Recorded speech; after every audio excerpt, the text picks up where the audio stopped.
We're back with the Time Warp Trio, and we're on to Chapter 4. They've just met Blackbeard by accident, one of the big pirates, and the boys are stuck in the tree, and it ended in Chapter 3 that Blackbeard looked up and met eyes with Joe, and Joe just about froze, and then Blackbeard pulled out 2 guns and fired up at the trees at the boys. So we're going to find out what happens next. Click went one pistol. Click went the other one. Ah, shucks, I forgot to reload. But you won't be going nowhere, will you now, lad? My brain thought about diving out of the tree, but my body refused.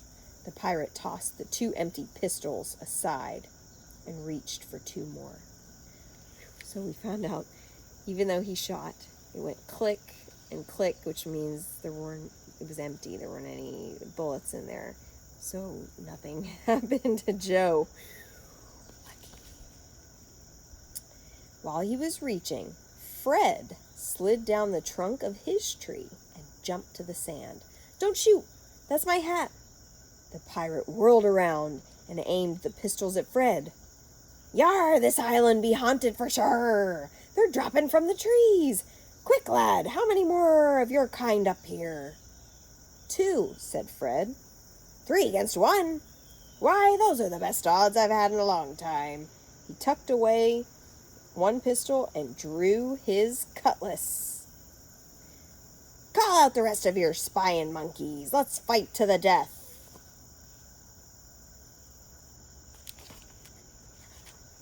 Suddenly, Sam spoke up. But we can't fight you. The pirate squinted up in the trees. What? What's that? What do you mean you can't fight? Why in Hades not? We can't fight you because we would lose our magician's license, said Sam. What? Yeah, that's it, said Fred. We're magicians from another time, and it's against magic rules for us to mess with anyone because we're so powerful. Magicians, eh? The pirate itched his chin with the barrel of a pistol. I'm a bit of a magician myself. See that coconut?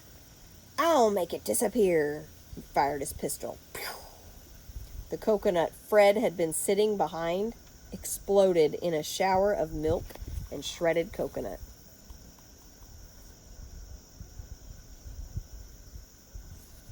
The giant pirate laughed, a scary, crazy laugh. Now get your magic selves down here where I can see ya. Sam and I started down as fast as we could. Thanks, Sam, I said.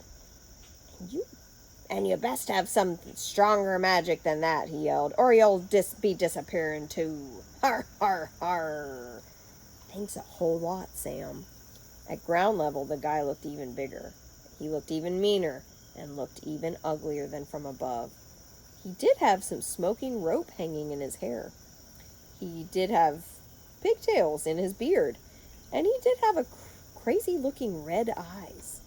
The pirate slung his pistols and looked at the 3 of us over with those eyes.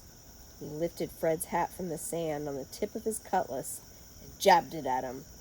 So, you 3 pips are magicians from another time, are ye? He stared at Fred in his baseball uniform. Thin wisps of smoke curled up around his 3-cornered hat. And does everyone dress this funny in your time? Fred put on his hat and muttered, Look who's talking. What's that, lad? Oh, I said, enough talking. Right you are, said the pirate, towering over us. So let's see some magic. Otherwise I might be thinking you're just spying on me and looking to steal a bit of me buried treasure. He smiled his nasty smile again. And if I thought that, I'd have to kill you right now. Fred gulped. Eeny, meeny, miny, mo. Catch a pirate by the toe. If he hollers, let him go. Eeny, meeny, miny, mo. Fred pointed to Sam. Sam will now show you his powerful magic. The pirate wasn't smiling anymore. Sam stepped forward on wobbly legs. Hi there, Mr. Blackbeard, said Sam. The pirate's dark face went suddenly white. How did you know my name? I read it, Sam said. Where's your crystal ball? Oh, I don't need one. I even know your real name. Do you now? Blackbeard looked around, and then he bent forward. And what might that be? Edward Teach. Blackbeard staggered back a step and looked over his shoulder. The devil, you say? You lads are magic. My Uncle Joe always says to work the crowd when you got 'em believing, so I saw my chance to impress Blackbeard even more with our magic. And what's that in your boot? I said. The big pirate looked down and jumped. What? What? I reached around his boot and held up a quarter.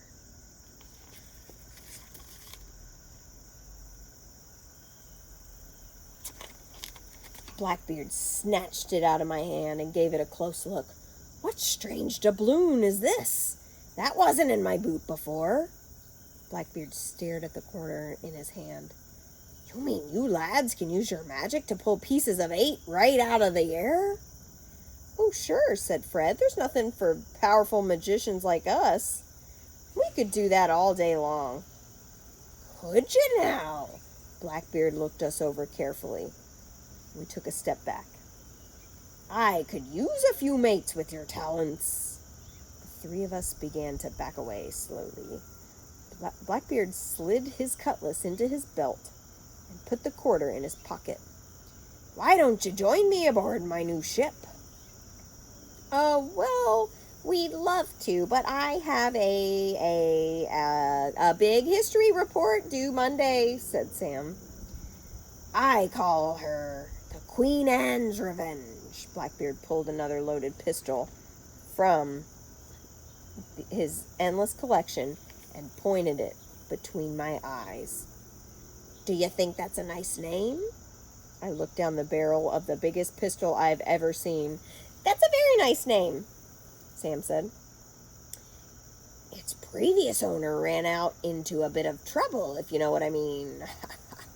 Sam looked down the length of the cutlass. I know what you mean, he said. Would you like to join me on board, then? Fred looked at Sam and me. We'd love to. We marched down to the rowboat. The pirate ship anchored in the bay before us. Blackbeard, his loaded pistols, and his awful voice behind us. Come, all you bold pirates, what follows the sea? To me way, hey, blow the man down. Just get me some magic and treasure for me, and give me some time to blow the man down. Pirates didn't really make guys walk the plank, did they? Asked Fred. Nah, that was just in the movies, I answered, hoping it was true. That's the end of chapter 4. So what do you think's going to happen when the boys get onto the pirate ship? And how are they going to find the book? I'll meet you back here for chapter 5.